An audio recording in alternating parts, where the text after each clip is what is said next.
Audio Jungle.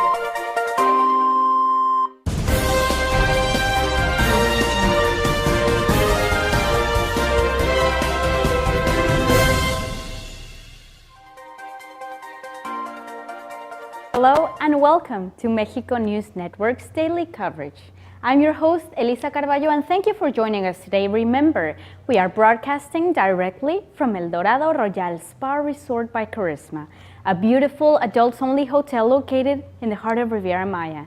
Now, for information about Mexico and the entire world, don't forget to log on to our website on www.mexiconewsnetwork.com. And also, remember to follow us on social networks on Facebook, Twitter, and Google+, as Mexico News Network. Now let's start with today's main headline stories. Fomento Económico Mexicano, FEMSA, which is Coca-Cola's main bottling plant in Mexico, announced that it has acquired 227 Pemex gas stations in hopes of getting the new multinational beverage manufacturer into Mexico's energy sector. FEMSA has also stated that the company has already secured agreements with the actual owners of the 227 franchises in which the Mexican bottling plant has placed its OXXO convenience stores. However, the expansion strategies of the company do not end here. FEMSA has admitted that in the near future it plans to lease, buy, or even open more gas stations in Mexico, motivated by the outstanding earnings reached during the past year. In accordance to its 2014 financial report, the 227 gas stations, now owned by FEMSA, earned a little over $1 billion from the sale of gasoline and other related products.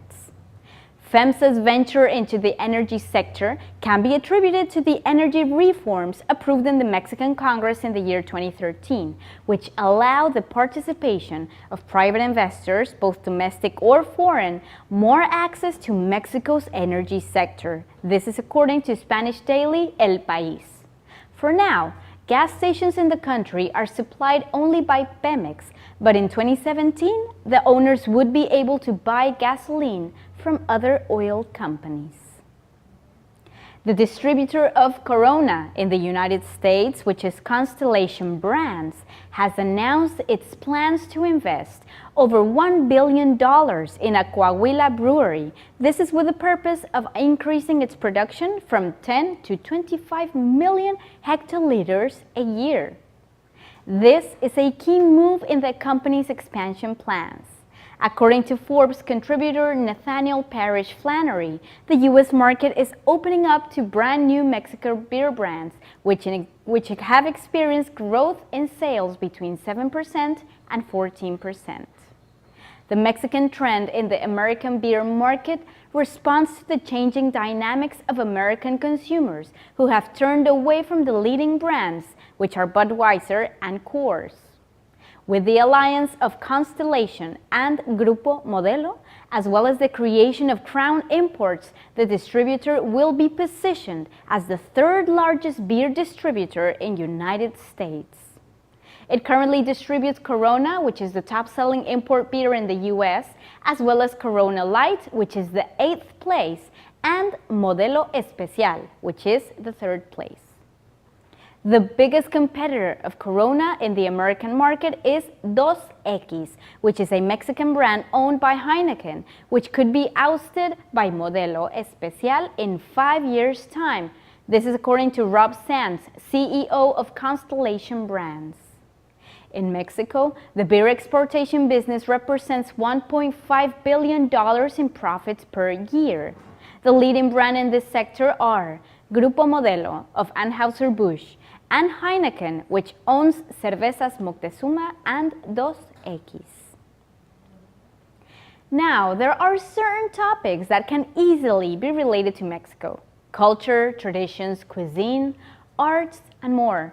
However, when we are talking about Mexicans, there is a statement we can make without hesitation.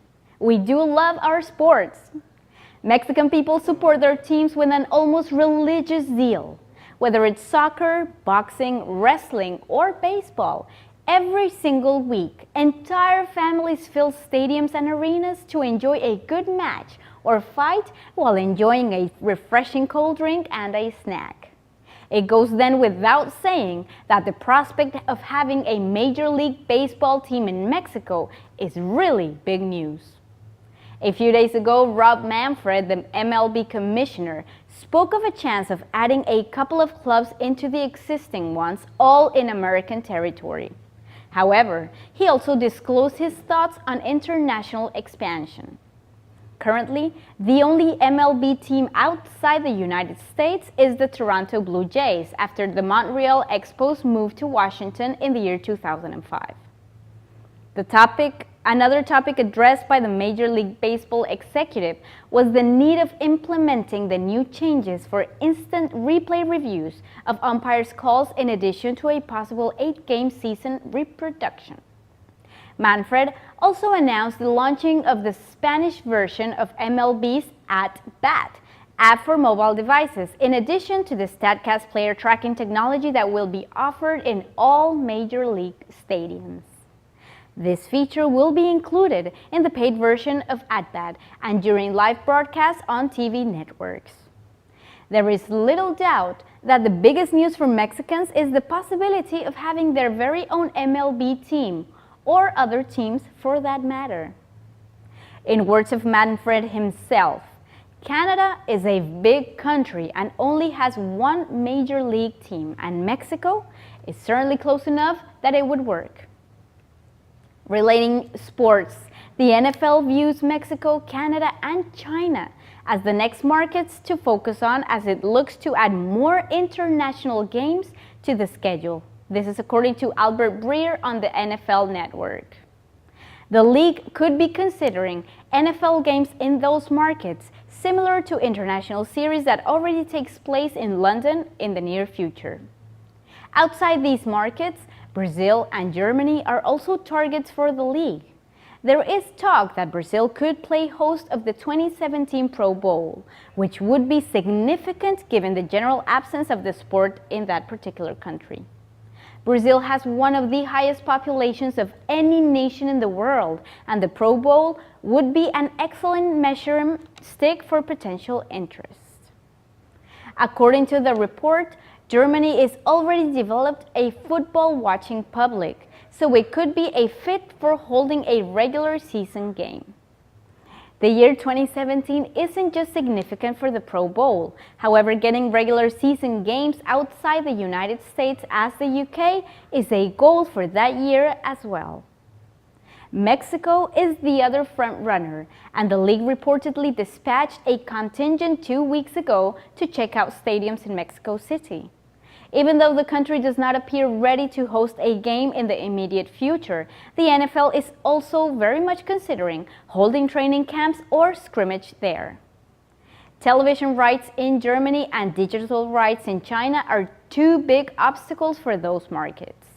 The league is already well positioned as far as those rights are concerned in Canada.